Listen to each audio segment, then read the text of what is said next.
এটা ধর এটা ধর এটা ধর এটা ধর। আসসালামু আলাইকুম। ওয়ালাইকুম আসসালাম। তাহলে এই যে আইলাম মসজিদের অল্প কালেকশন করবার নিকে গো। কালেকশন করবার নিয়ে আইসাই হ্যাঁ, তো ভালোই। তাহলে দেন মসজিদের জন্য। আল্লাহ ভালো। তাহলে পয়সা দিলাম, চাল দিলাম, তাহলে রিসিপ্ট দেন। রিসিপ্ট তো আমি নিয়ে আহি নাই গো। রিসিপ্ট নিয়ে হয় না, রিসিপ্ট ছাড়া তাহলে চাইলের মাসে কি বকেরা তুলি না? আমরা কি বকেরা জানবো যে আপনি মসজিদের কালেকশন করতে চান না আপনি বেলেগ দান্দা করতে চান? তা আমরা কি বকেরা এখন জানবো? মনের ভুলে থিয়াই পড়ছি গো রিসিপ্টটা। মনে হয় বলে থুয়ে লিখা হবো। এখন কি করবো, থিয়াই পড়ছি। তাহলে মোবাইল বাই করো, মোবাইল দিয়ে ফোন মারুন। মোবাইলে থিয়েছি গো।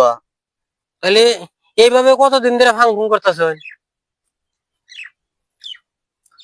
এখন আর কি কমু আনে করে, আনারা তো বিশ্বাস করবেন না।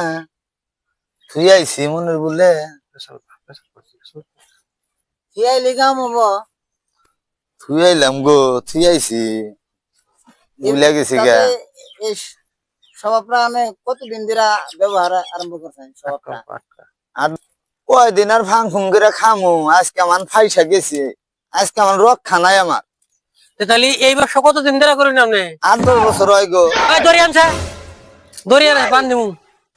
এই মসজিদের নামে, মাদ্রাসার নামে এই ফুং ভাঙা বকেরা। আর করবো না গো। হ্যাঁ, আর করবার মধ্যে না করবো না। একবারে শিক্ষা দিয়ে দেবো একবারে। জান বেটা জান, রিসিপ্ট দেখা পাই না, ফাং ফুং করে খাইলে আনে। এত বছর ফাং ফুং করলাম, ধরা পড়লাম না। আজকে কি চালাক করে না মানুষের হাতে পড়ছিলাম গো, অপমান হইলাম। আমি আর এবার দান্দা করবো না গো।